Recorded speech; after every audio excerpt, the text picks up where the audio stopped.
Right. Hello, everyone. We are Group 4 of Section C.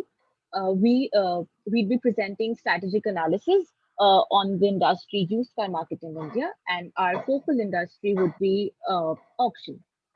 Coming to the industry life cycle, a pre-owned car, as the name suggests, is one that has had more than one retail owner. What makes this industry so popular is the fact that owning one's own car is still high on the consumer index, irrespective of it being first or second.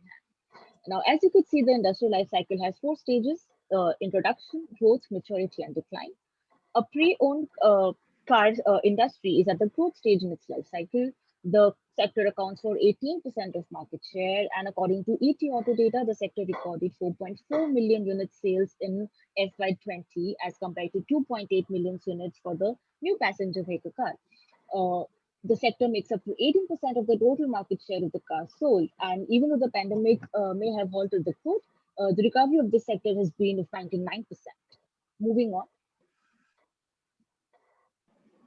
Moving on to the pestle analysis, the 5 factors we are going to consider are political, environmental, social, technological, economic, and legal factors. The highlights of the pestle analysis are that the new emission policies has limited the active years of a car to 10 and 15 years for diesel and petrol cars respectively. The average holding time of a new car has come down to 3 years from 5 to 6 years. Carbon emission is a large factor as which contributes to climate change, and the our sector is a very unorganized sector. Many cars are transferred to the new owners without proper emission checks. Moving on to the POTUS analysis. The threat of new entrants is high as a lot of internet-first companies are entering the fray. Low bargaining power of suppliers is still a large chunk of the market and lies in the unorganized sector. Bargaining power of buyers is high due to a lot of companies operating in the domain, cost of which is zero.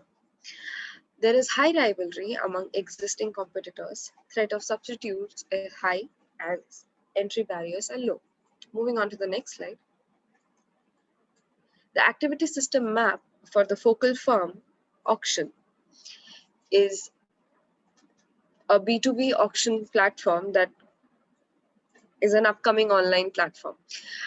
There is a huge opportunity to grab significant market share right now and to formalize the market in the process. Car24, Cardekho, Spinny, OLX are some of the major players among them, and auction will have to compete amongst these players and expand at a considerable pace in order to cement its position in the market. The competitive advantages observed were that it is one of the first online B2B marketplaces and has the potential to grab a huge market share. The real-time bidding will lead to more transparent process and build customer satisfaction and trust. The huge used and new car business experience of close to 27 years will again encapsulate their customer satisfaction and trust. The technology-driven platform can reduce human intervention and help in improvising the experience for the users. And finally, by harnessing the gap of the used cars market is one of the most critical points of competitive advantage for the firm. Since the firm is one of the first movers, it has the potential to become a major market player. Moving on to the next slide will be taken by Riku. Yeah, coming to the strategy groups within the industry, we have identified 4 strategy groups which are classifieds. And in classifieds, classified acts as a link between the buyer and the seller. For example, OLX, Cardeco are some of the examples. When it comes to procurement, the procurement, it mainly focuses on the procurement and supply side issues for the front-end dealers. For example, Cars24, OLX Autos are some of the examples. The services segment, it uses a slew of tech processes to make buying, selling, and owning of used cars a hassle-free process. For example, Mahindra First Choice, Car Trade are some of the examples. And the last segment is the retail, and these models have an end-to-end involvement in the complete value chain. One example we identified as Spinny. Next slide, please. So the entry barriers we have in this industry is like one of the entry barriers is lack of organized sector, and other is the rising presence of the automobile companies. There has been recently lot of automobile companies in the industry, and there is strong regulations which makes it hard for sales, and the huge capital and inventory requirement, also the lack of USPs within the industry. Next slide, please. The mobility barriers to the strategic groups. The mobility barriers, the classified is we have found that classified as having a low mobility barrier, basically because it acts as a link between the buyer and the seller, or basically a middleman. The procurement group has higher emphasis. There's for the procurement, there's an emphasis on more made on the procurement of vehicles.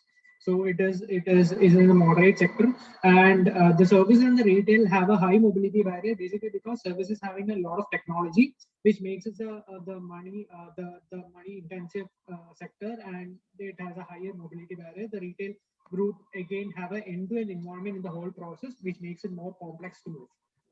Over to Neil for the next. Coming to the key market trends and signals. So first is a high growth forecast. The organized sector is expected to grow by 22.79% in the next 5 years. Also, this sales growing since 2017 continuously is a major indicator that the industry will have a high growth forecast. Also, the demand for luxury cars is will be grown by 35 to 45% in the next 5 years.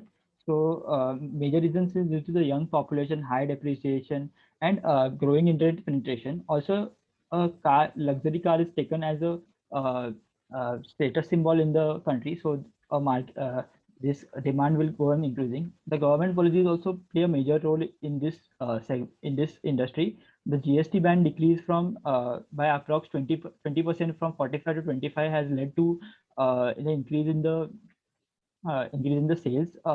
sales in this industry, and also the BS6 era has improved the sales. Now coming to the key dimensions of competition, the three main key dimensions are market share, return of investment, and bargaining power of buyers. The market share is mainly dominated by the unorganized sector, which is approx 80% of the market share. The return of investment on this in this industry is quite high.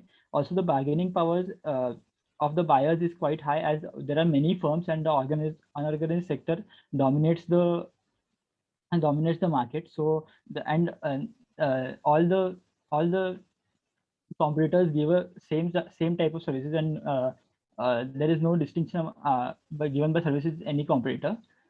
Coming to the competitor analysis, the competitors are divided mainly into two parts: the automobile companies who having their selling their own broadback cars like Mahindra True Value and Maruti First Choice, and secondly, the companies providing a platform for buying and selling like OLX and Cars24.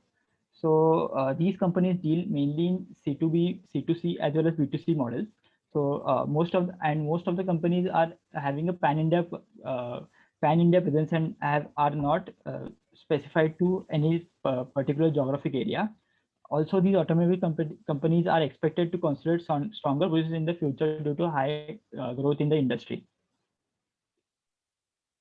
Coming to the ERRC grid and blue ocean strategy, first what we need to eliminate is other high emission models, as there are strict environmental and governmental norms in the market against these vehicles. Also, outdated models within the brand that have stopped production and can't provide service anymore need to be eliminated. What we could reduce is the registration and documentation hassles to ensure a smoother transition process. Also, MUV and van are the lowest moving inventory, so they could be reduced as well. Now, what we could raise is sedans and hatchbacks demands are increasing with current market trends, so they could be, their production could be increased. Also, luxury vehicles used cars market is booming, so there could be an increase in the vehicles costing more than 15 lakhs. What we could create is better online experience for the users, and also we could create trustful dealerships across the country to actually create a brand value. With this, we come to an end to our presentation. Thank you.